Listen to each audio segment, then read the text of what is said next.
to convert consumers who are actively shopping or searching into a business opportunity. Fantastic. I just realized for some reason we were knocked off the air. We just started this broadcast. It was not live initially. I have that effect on people. Yeah, you really do. So we are live. We are live again for whatever reason. The internet gods knocked us off, but here we are. Today we're talking about websites. Our guest on the screen is my friend Michael Cirillo. So we're talking about conversion. Jennifer Briggs just brought up the number one thing she wants a website to do is convert. What do we mean by convert, Todd Smith? Look, conversion is, to me, it's an act of consumers going through a process, right? And most dealership websites aren't really built on a process. It's more of just information being displayed.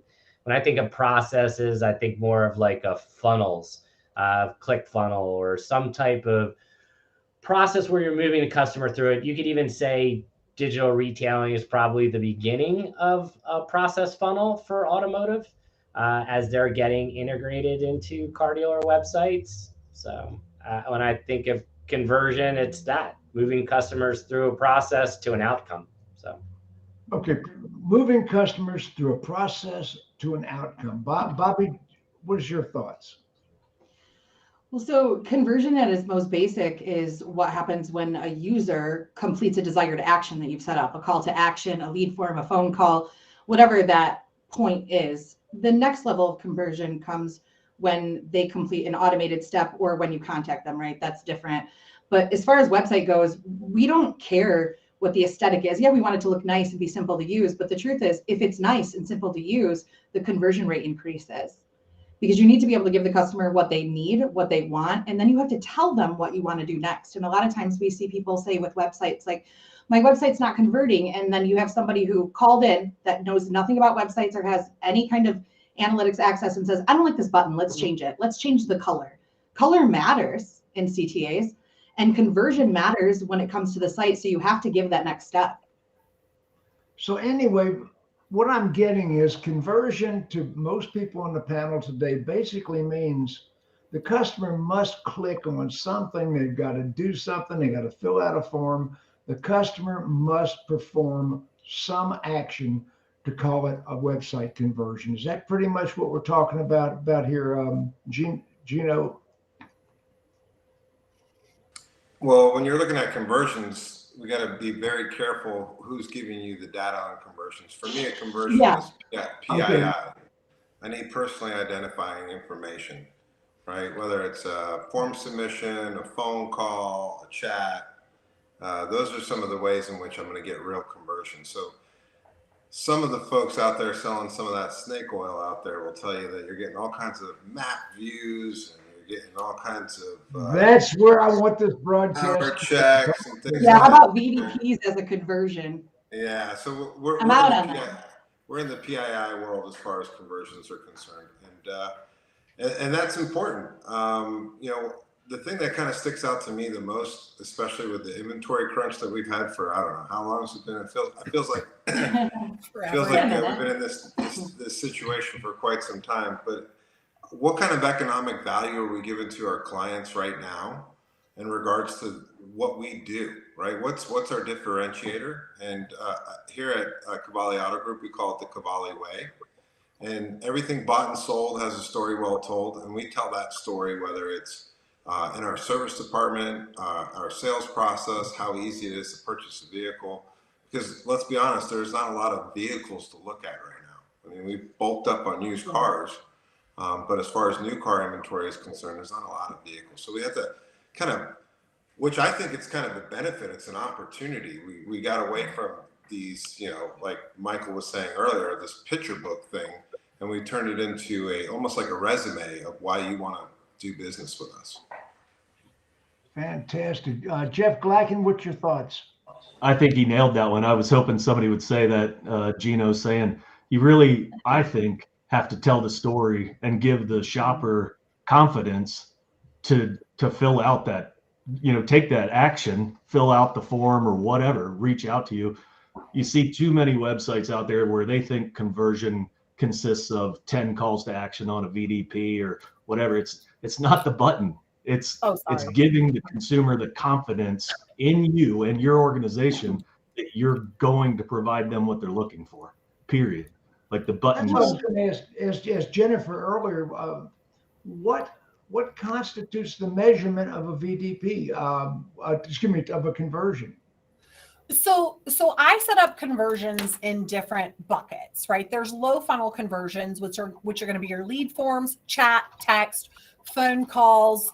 Those are your low funnel conversions. And that's what I'm actually measuring, because we measure on a cost per lead, because then we, of course, we're accountable to cost per copy as well, but that's all on our side for operations.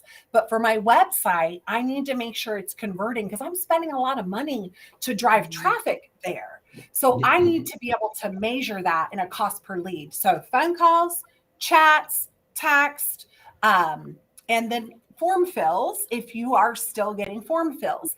Everything else, like Geno said, and those are engagements. And it is important to look at those mid-funnel and high-funnel engagements on your website. But to Bobbie's point, this whole VDP thing, the SRP to VDP conversion on your website isn't necessarily how good you're doing with marketing, but how good you're doing with merchandising, which is an important That's the next step in action. Well, I mean, here's one that's funny is we pay all this money to a search engine marketing company, and they do a dynamic used car ad, and it lands directly on an SRP, and we're like, hey, look, it's working. It's like, that's where it's supposed to go. Yeah, and that's the thing that everybody has to be careful with, right? Everybody on this panel, I'm sure, is aware of this, but as a viewer, a dealer, a marketing person, whoever, you have to be careful, because the word conversion is thrown around a lot in automotive and when it comes to websites. And it means different things. There's conversion for holding your marketing accountable. There's conversion, which is actually actions for next steps. Like Jennifer was saying, is your merchandising getting you from SRP to VDP? It really matters what your goal is and how you're defining that. If I'm holding a marketing company accountable, it's different than if I'm looking at my Bobbie, how do you measure it? We have to measure it 100 different ways, unfortunately, but Google Analytics is a really good start. But you're looking at, real is what you're saying. It depends on the technology that you're measuring, right? If I'm measuring technology for an SEM provider, that is completely different than if it's an SEM provider or a trade pending tool or a trade-in tool. Those are different things. And merchandising is internal, so that's completely different. And that's why I say be cautious with the word conversion. When we're talking about it, we're talking about true conversion of the customer going from being a lead on our website to an opportunity for us to have a conversation. That's the variable. So you want to make sure you're asking. Todd said it earlier, taking the customer through the process. Right. Max, Zanan, do you have any thoughts on what we're talking about here? I do, and again, listen, I want to burst some bubbles here. Right? Of course. Shocker. Because sometimes, I feel that we live in a parallel universe, right? Like we're talking about conversions. Maybe I'm not that technical, and maybe I'm a little dumb, but to me, right, the key is functionality. I want the website to work, and I'm saying this as a consumer. Before this webinar, I actually did a little bit of a homework, and I mystery shopped 4 dealership websites, and it is a hot mess, right? Because I'll give you a few examples. I'm going to start. Give me a brand name, Max. A brand name, not a dealership name, but a brand. Right. Name. I'm going to give you a brand name. I'm going to give you a mom and pop store, Volkswagen. So 3 items. Only a fraction of cars could be purchased online out of the entire inventory. You need to provide contact information to unlock the deal.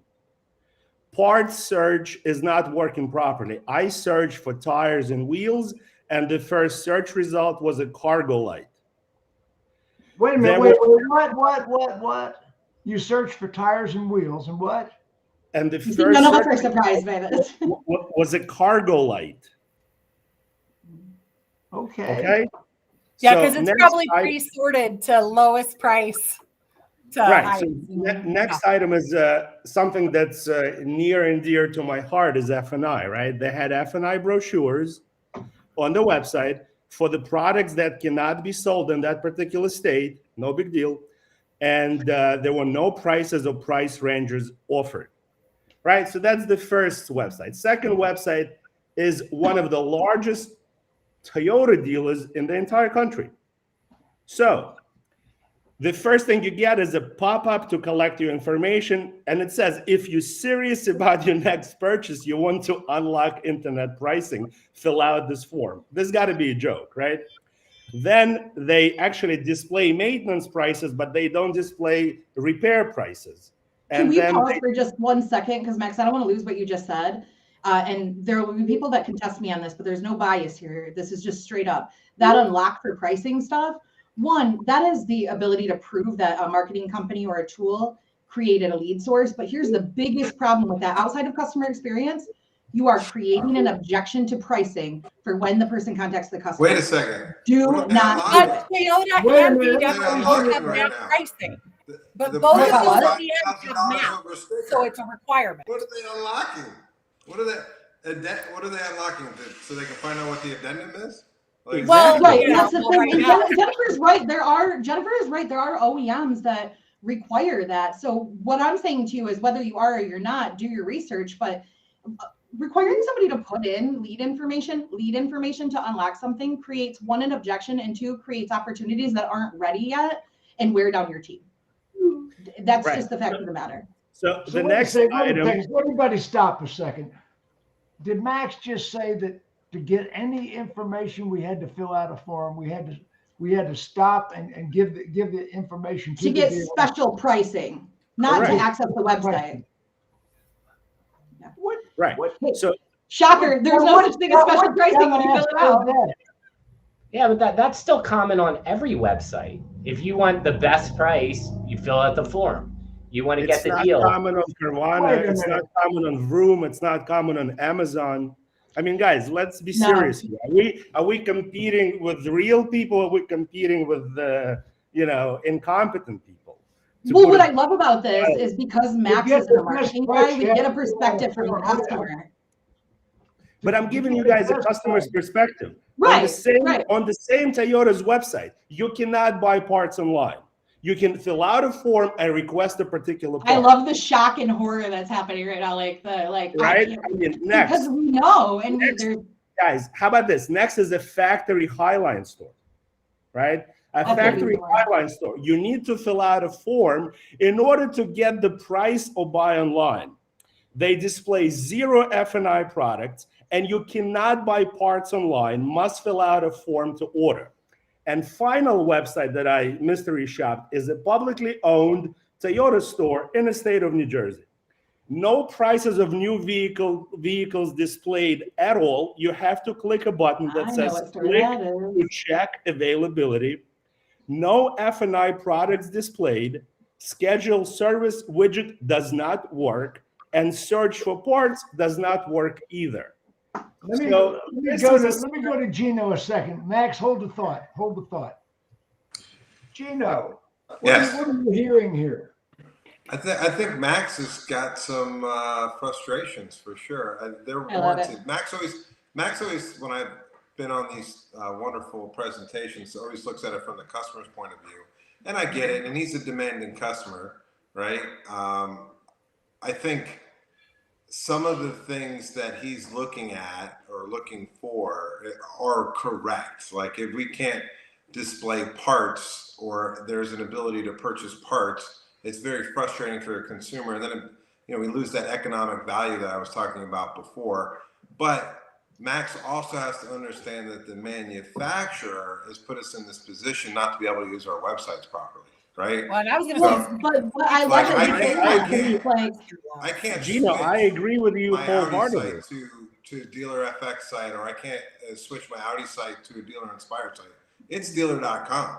And the only thing that I can put on there are things that the co-op people have allowed to put in there, and who knows what backdoor deals happening there. I want to think know what- There we go. who at dealer.com has a picture of all the executives with a donkey. That's what I want to know, because I don't know how that's still rolling. Well, the Terrible. worst part for me is I remember in 2017, 2018, I was trying to put a omni-channel online process for a digital retail tool on my website. It took them 6 months to do it. I had to build a website, my own website for qcarsdirect.com, put it on there to provide them evidence that it worked, that they could finally let me put it on sometime in the year of 2018, 19, I forget what the exact date was. And we were way out in front of it. And then, all of a sudden the pandemic hits and it's like, oh my God, we've got to just put people into this thing. That's part of the bigger issue, I think, with a lot of our websites is that we have zero flexibility to put the kind of e-commerce site together that we'd all love to see. Because wait a minute, I heard Todd Smith sputtering a minute ago. I want to put him back on the screen there. Hey, Todd, I'm just enjoying this conversation, really. Todd, they have to fill out a form. What's your thoughts? That's the dumbest thing in the world.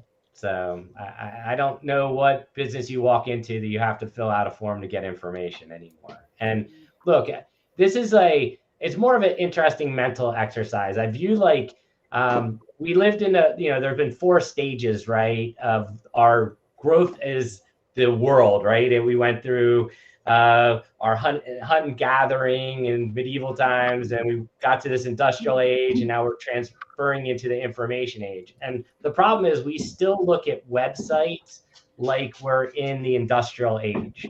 We're in the 2000s. But the world's gone much faster and become much more conversational. I remember we did a study with, I think it was AutoNation back still, probably 17, 18. We ran sites with no forms. They just had to jump into a conversation, whether it was chat or text. Worked phenomenally well. I think we're just entering a world where we're still looking at a website under an old lens compared to what we're going to use the web for moving forward. And I think we have to change our thinking by changing our orientation to it. And when we still look at a website like, oh, you just display information, that's all it's going to be. When the reality is they're going to become more interactive.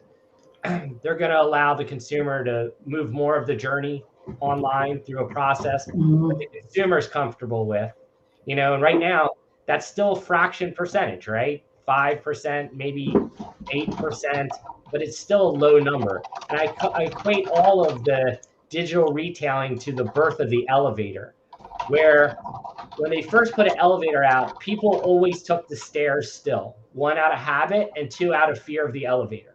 So what did the elevator companies do? They put a elevator operator in the elevator to give people peace of mind and validate it as a way to go up and down. And I think for digital retailing or the future of automotive websites to really work, you're going to have to put a buffer of a period of time in there to help the consumers go from, to me, the leap of faith, to be able to do a transaction by themselves without interaction, without a person interacting. Because think about it. I mean, would you really go online and buy a $70,000 car and just click through the things and never talk to somebody? No. I mean, look, most people aren't going to. I would. Yeah, look, a fraction of people do who either know the industry or they just want to do it, right? Just like Mark Cuban bought a $50 million jet on the internet, right? A sight unseen. But that is to me, an outlet. Well, I don't have Mark Cuban money, just so you know. I'm not rolling like that. Anyway, I got this reminds me. I was doing business around 2000. I mean, about the turn of the century, 2000. I went to a Radio Shack and I was trying to buy a laptop. And the woman said, "What is your name and address?" And I said, "Well, is that required to buy a laptop?" She said, "Oh, yeah, we have to register you at Radio Shack." And I mean, I walked out. I did not make the purchase. Of course, we know what happened to Radio Shack. So I'd like to say something off of what Todd said, because I think this is important. It won't be popular with many. But no, as I say vendors, I'm generalizing. I don't mean everybody, obviously, right? So let's give that disclaimer. But one of the major reasons that dealerships, dealers, multiple businesses, and the OEM think that generating a lead off of every single thing you do as an action is because they've convinced everybody that that's a KPI requirement for if your marketing is working, which is bullshit. And what it actually does is it clouds down your CRM with people who aren't answering, aren't responding. I'm not saying every customer will do that, but the majority of it, 500 had to fill them out in and can't get a hold of them. Just think about your trade forms, for example. Doesn't say you're going to contact me, none of them, but to unlock the report, you have to put it in. And we see this in the stores. So it's also important to remember that conversion on your website is important, but so is the second layer of conversion, which is actually getting to have engagement with the consumer. And if you set a consumer up to fill out a lead form that doesn't actually want to talk to you, all you are doing is wasting human capital inside of your dealership. That's it. 900 to 1,500 to 2,000 to 5,000 leads should not be your goal. True opportunities should be your goal. And there are better ways to judge, to analyze how your marketing is working. And if you don't know how, ask somebody, but not your vendor. I think you're right, Bobbie. I Michael think Cirillo a second. Michael, now, what about apps on the website? How can we communicate with the customer? I've seen websites recently that feature chat, and of course now we know Todd is the chat king on the broadcast today, but chat, Zoom video type video communication, is that out there? Yeah, I mean, there's so many different ways to communicate with customers, and it just requires a little bit of creativity. And I'm sure there's a lot of different apps that you could install. But I mean, you know, what I saw during the peak of the last 2 years and the height of lockdowns and stuff is how creative people are actually able to get with tools and resources they already have at their disposal. Hi. Yep. Right. And I love and to me, that was a true testament of, you know, one of the missions that we've been on for pretty much the last 20 years is that technology in the automotive industry, I would say, is at least quadruple the price that it should be. And the problem that that's caused is, and especially with the mandates of OEM programs and things of that nature, is it's left dealers in a position where they can't actually ultimately serve the best interests of their marketplace and really tend to the needs of the customer and anticipate the needs of the customer. And it's created a really cloudy environment by which to operate, you know, and that's been a lot of what I've been picking up from this conversation, when ultimately the simplicity of all of this should be, how can I anticipate the needs of the customer and make what I do as accessible to them as possible? And somebody earlier mentioned the Vrooms and the Carvanas of the world. And this is a perfect state of the climate of the automotive industry, because you have half the industry that wishes death upon the companies that are, you know, these new tech automotive players. But then there are those of us who choose to be inspired by them and say, thank you for spending millions of your own dollars to figure out what customers want. Really appreciate it. And what are they doing really? Yeah, it's accessibility. They are making inventory, their dealership, their brand, or their business as accessible to what the customer's needs and wants are. And when we boil things down to that simple view, it doesn't require $1,800 a month chat providers or SMS companies or even website companies. Inventory, it doesn't require that. It's surprising how much business you can do when you start to remember that you are a human being selling and building relationships of trust with other human beings. And guess what? I could do that with everybody on this call and have with many of you through the power of my phone. Do I need chat? No. Do I really need chat? No. It's meant to make things more accessible, but do I really need it? No, because there's other things I could be doing, effectively from a process standpoint. Again, unfortunately, because this is a bloodbath, and dare I say, vendors in general are greedy because they know how much money the dealer community generates, Yep. right? They come in and they overprice everything, and then it becomes a bloodbath, a red ocean, if you will, where nobody can actually like figure out which way is up. That's why, you know, for us, we've specifically chosen to not participate in any OEM programs. Has that been a deterrent to business at times? Absolutely. Has it been painful at times? Absolutely. Have I wanted to scream into my pillow?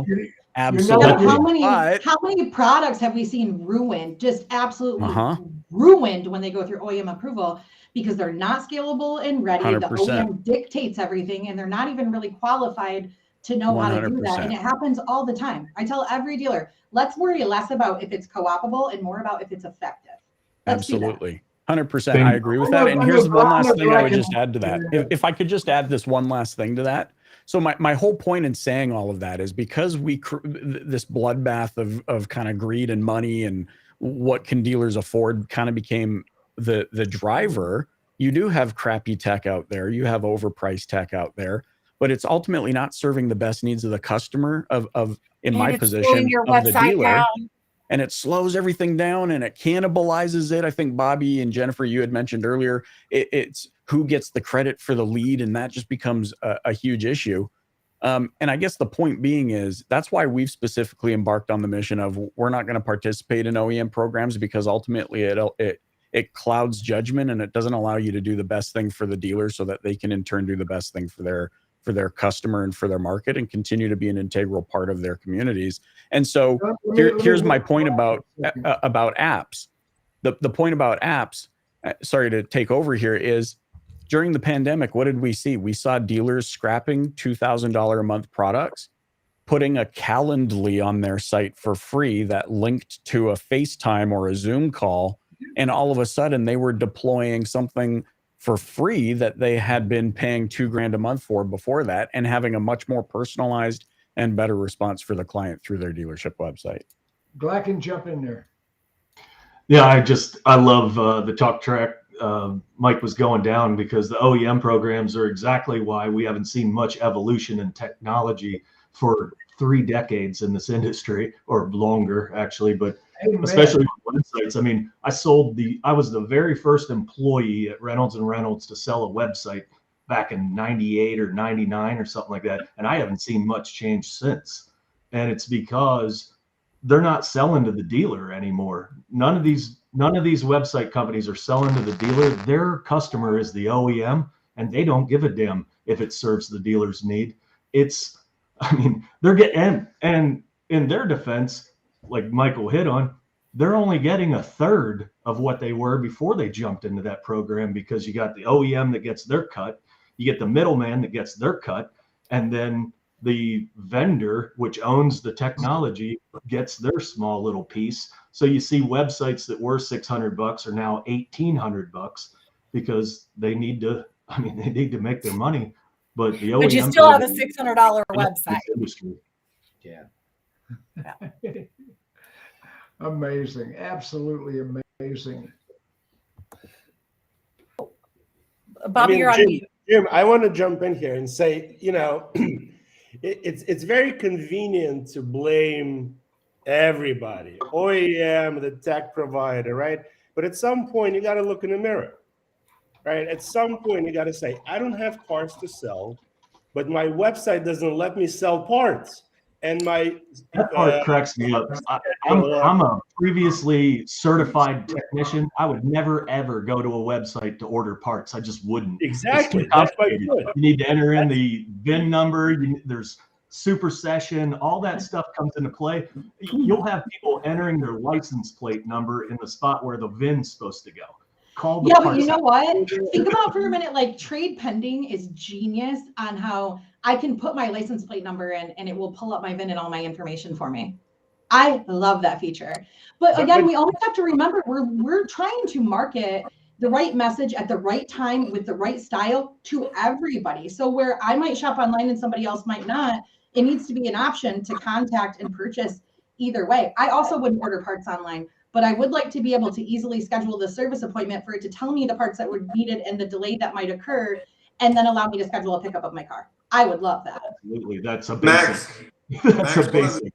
Max, one of the big issues though is that we really, as dealers, don't own our URL either, right? Right. But again, you can buy a separate URL, right? You can use a third-party provider. I know, and then I could spend all my money and all my search engine optimization and have two different sites, and then have people hate me. You know what I mean? Parts is not practical. Parts is not practical. But you can list your parts on your Google Business profile. Like you can list the parts that you have for sale on the only way parts will be practical is if you embedded into your process in the service department. If you're continually communicating with your customer base and telling them about the ease of purchasing items. And when I say customer base, I'm talking wholesale and retail. And I'm talking about educating people. You know, I was listening to somebody talk about how there was an elevator guy, I think it was Todd. There was an elevator guy inside the elevator, and that made people feel comfortable. I always think about when we're implementing new processes, it's almost like going to the airport, right? Originally, it used to be a stack of those desks that were up there. We all had to wait in line, and then we get our ticket. And then they brought the kiosks out. But when they brought the kiosks out, they had just as many people as they had behind that desk. But they were training us on how to use the kiosk. So human beings need that repetition, that repetitive nature. And after a while, we'll get used to it, right? And then now you go to the airport, there's maybe one person that's helping you there, right? They got a lot of efficiency out of it. So some of the issues that probably Max is having is because we're not willing as a dealer body to go out there and train people on how to use the tools that are available to our customer base. Whether it's digital retail, parts, scheduling, you know, communicating, we've done none of that. And I think from a dealership body, we need to start marketing all those things that are so much greater than going to Tesla.com or going to Rivian.com, because that's our connection. That's our leverage point. That's our competitive advantage versus all the disruptors that are out there, is that we're in the community and we have people that can communicate with you, right? And I think we've kind of lost sight of that. Like we're overly focused in on trying to become something that we're not, and they can't be us, right? So there's an opportunity for us, but it's an opportunity of training our customer base. Can I hop in with a controversial statement to piggyback what you're saying? I don't make many of these, but this has been on my mind the last few days. So I watched the GM keynote at CES. I'm sure many of you did as well. I like to observe word tracks because there's no way that Mary wrote that speech or that keynote the night before. That's been very calculated. One thing that she said in particular, and this will tie back to the tools piece, Jim, she said, our valued network of dealers today, today. Wow, that's a very curious way to end a sentence. And then she proceeded to say, hey, you can go and make your reservation and all of that for the new Silverado. Where? Not your local dealer's website, on our website. Go visit Chevrolet.com. So what does this have to do with tools? And by the way, this doesn't serve me very well either. This is not to my delight at all.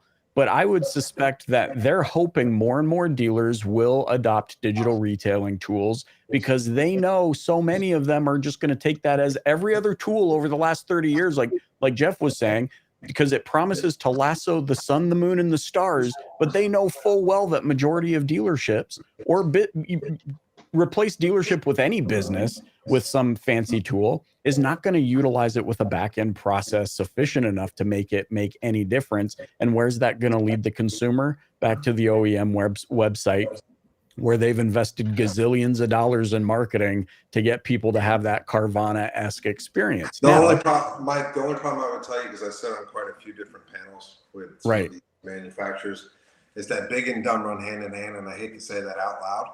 Because I'll probably get in trouble for saying it. They're so far away. They're talking about things that are like, I'm not saying it's going to happen overnight. No, not going to happen overnight. As dealers, that keeps us up at night thinking about the agency model, and then they're just going to bypass us. No, that's why I think more than ever, despite the tools, you said it perfectly. It's the process behind it. And do we have a process to support this?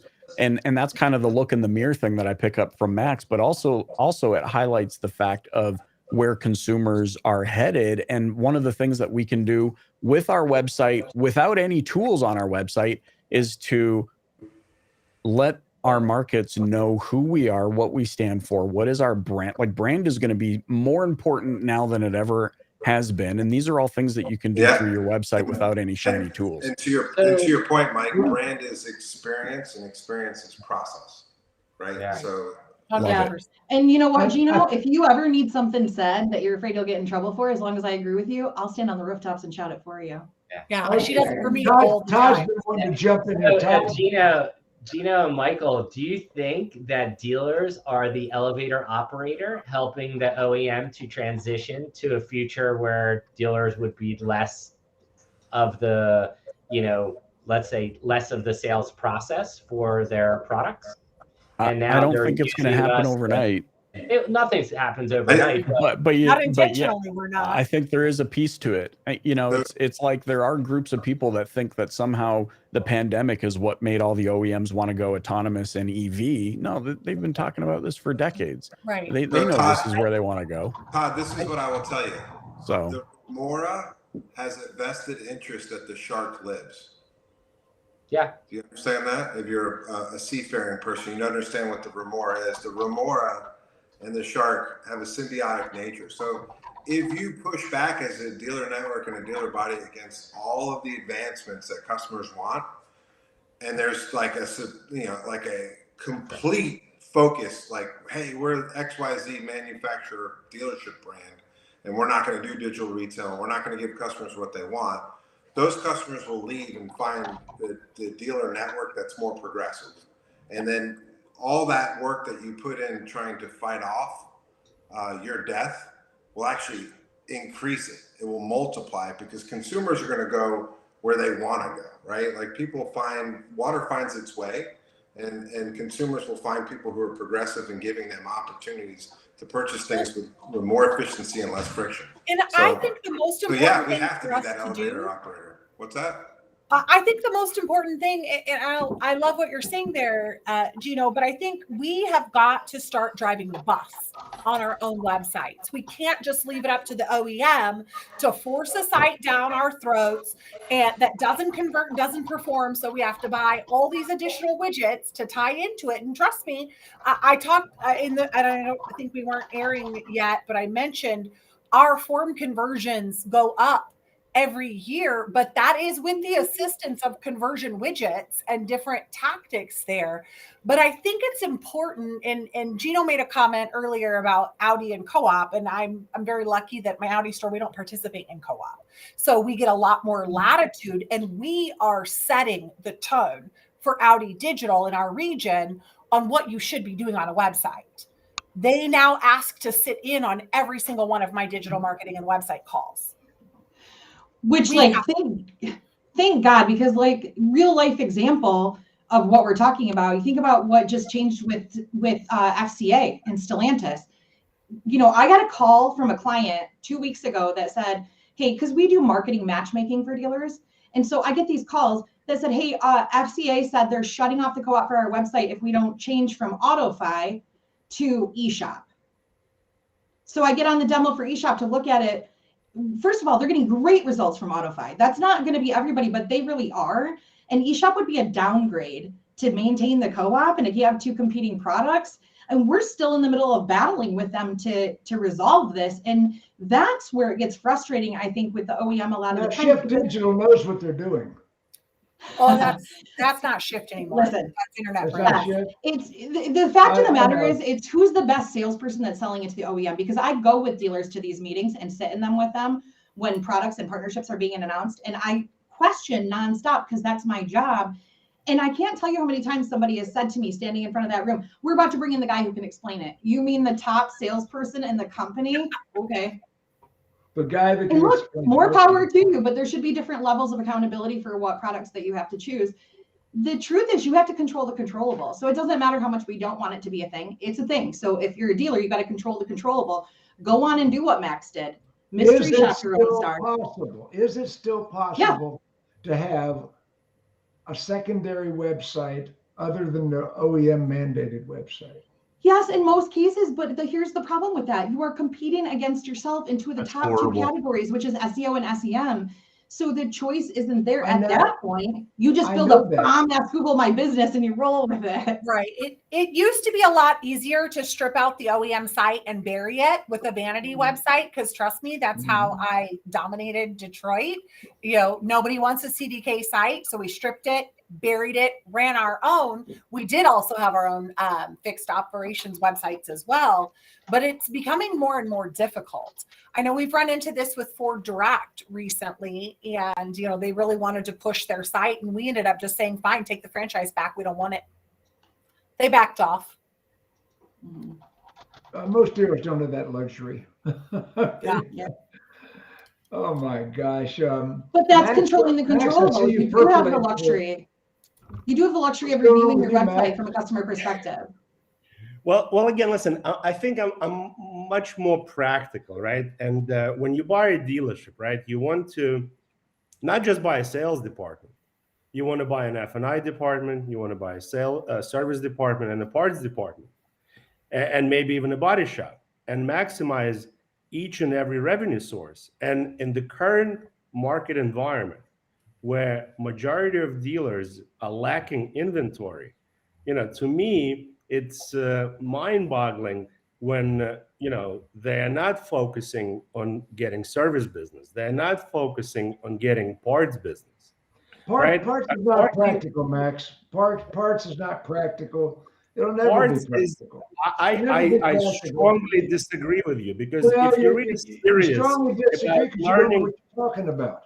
I do know what I'm talking about, because I work with a lot of dealers that make a lot of money selling parts online, right? Okay. And this is a fact. If you want to learn digital retail, why don't you start with parts, right? Because part numbers are the same in the entire country, right? And parts are much easier shipped and sold throughout the country than cars, right? So again, if you're serious about digital retail, start playing around with selling parts online. You can't, crawl and start running. You got to walk in between.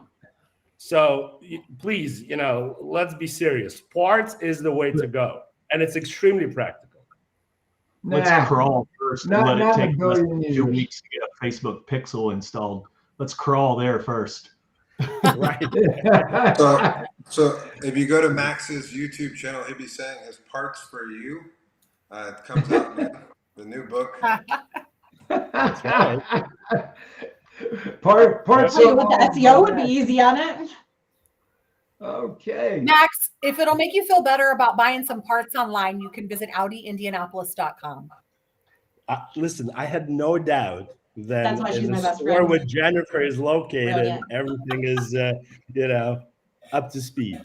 Look, I was actually making sure that it was actually firing off, because sometimes those things get wonky. But I think for most of us, the parts catalog is an iframe and we have no control over it. But layering in something that does help it. But again, like we talked about a couple of weeks ago, we're probably the only franchise dealers that own independent service centers as well. So Yeah, we like Jennifer, you can sell parts on Amazon. You can sell parts on Amazon, not just on your own website. You can sell parts on Google Business, Max. That's right. List all your parts and accessories right on your Google Business profile. Can we get a timeout though, real quick? Where are you going to find the people who are going to be able to handle all this parts business? Well, Geno, it's the question of what comes first, the chicken or the egg, right? If you're serious about it, you're going to staff it. I agree, if you're not serious about it, you're not going to staff it. You're talking about some very, different type of parts people than what's currently in a lot of dealerships right now. This is what I love our parts people. Listen, this goes back to what Cirillo was saying about other vendors that are new in the industry.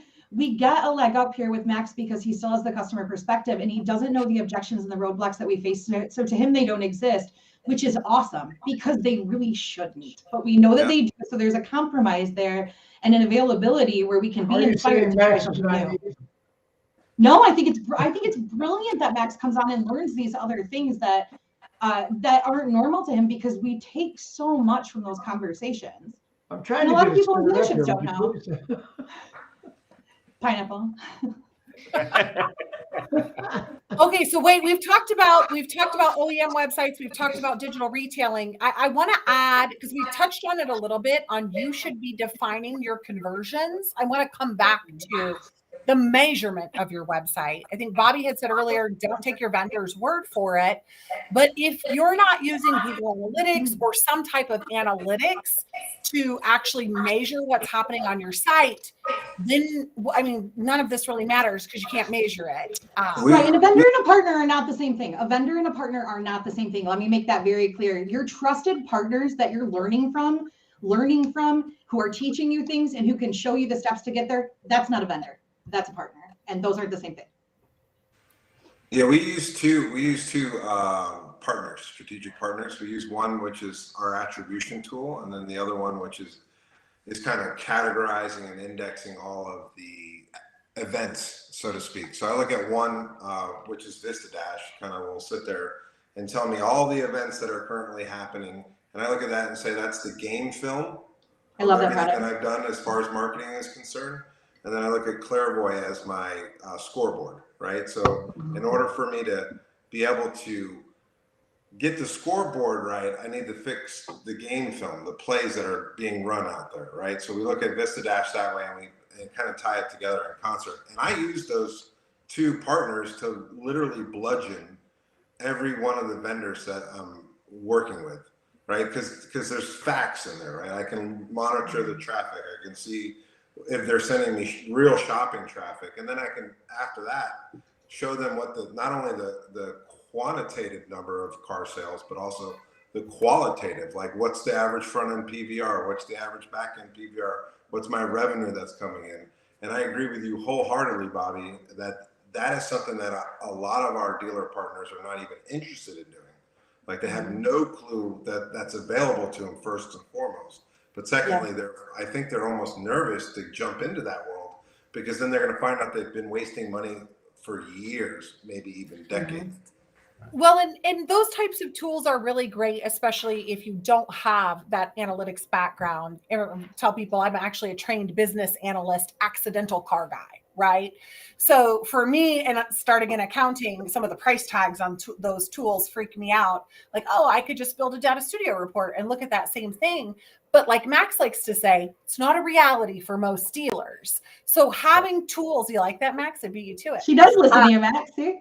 Oh, see, but the number one thing I think that I struggle with, and anytime we buy a store or take over or start working with another store, the first thing I look at, are you filtering out your own IP addresses? Because this is the number one thing that vendors will try to say, oh, look at all this great engaged traffic I'm sending to your website. And they're looking at 5 pages and they're on site for 4.5 minutes. And this is fantastic. But really, it's because you're not even blocking out your own salespeople, and they open up the website first thing in the morning and stay on it for 6 hours and look at all these pages. So of course, the averages are skewed. Garbage in and garbage out. You've got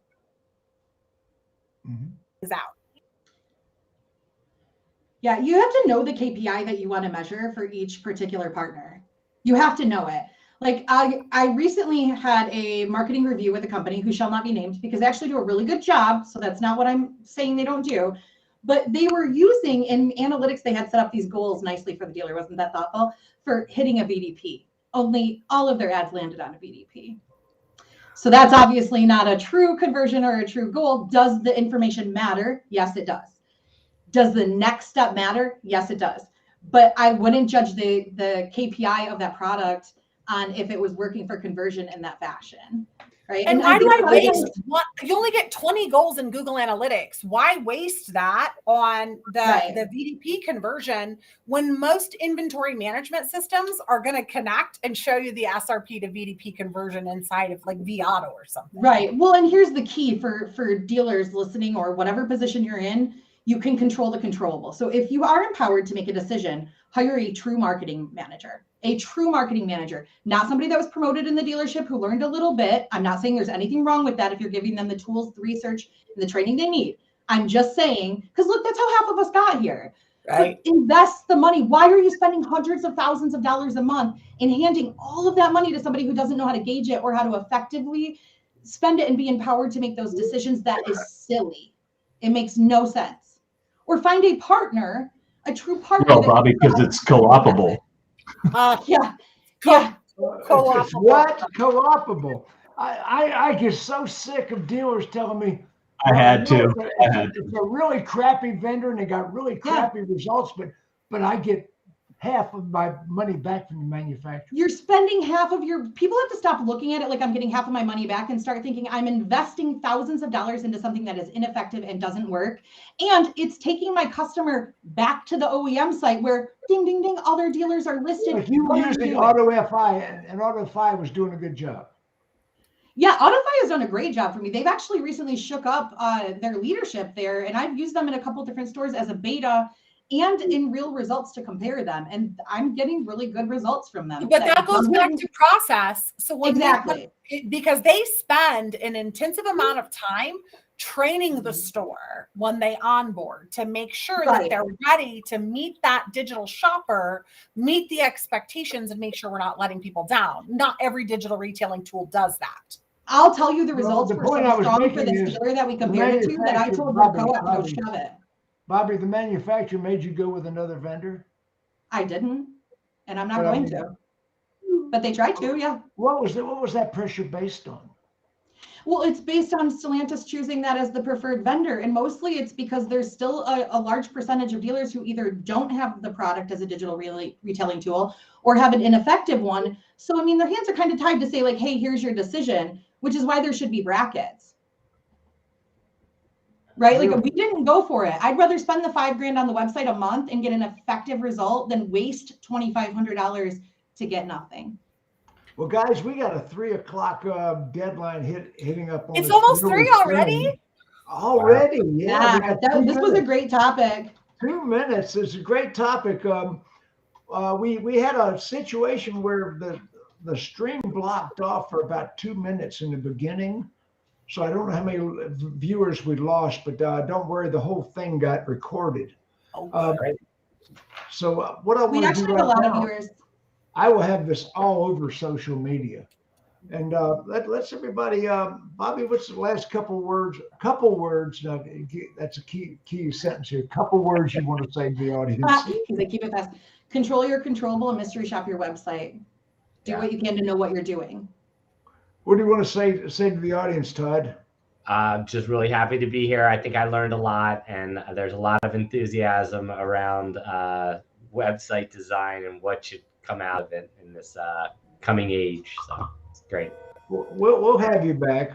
This isn't your last time in the Dawg Pound. Jennifer, what do you want to say to the people? It's your brand, it's your website. Start demanding and asking questions. And the worst they can say is no. But if you never ask, you'll never know, and you'll be left with subpar performance. Okay, Michael, a few words. Your website won't work unless you do. That was quite a That's good. Big guy. Jeff Glackin. That's weird. Our ideal client doesn't give a damn what the OEM says they should do. What? They do what they know is going to make them successful. That's what matters. Your average client is not dictated by the OEM. Yeah, our typical client doesn't care about OEM programs or co-op. Fantastic. Max, say something about parts doesn't work. Listen, look at your website from a consumer's perspective and remove unnecessary friction, the useless forms, and stop making people jump through hoops to get the price or to order parts or to schedule service. Make it easy. Okay, Geno, say goodbye. Goodbye. Now, if I was going to say something that's like real estate, location, for websites, it's content. Tell your story. Be different. Everybody in a sea of dealer.com or name your OEM website. Everybody looks the same. Like, why don't you tell people why you're different? Be different. And that was the Dawg Pound, ladies and gentlemen. Say goodbye, everybody. Bye.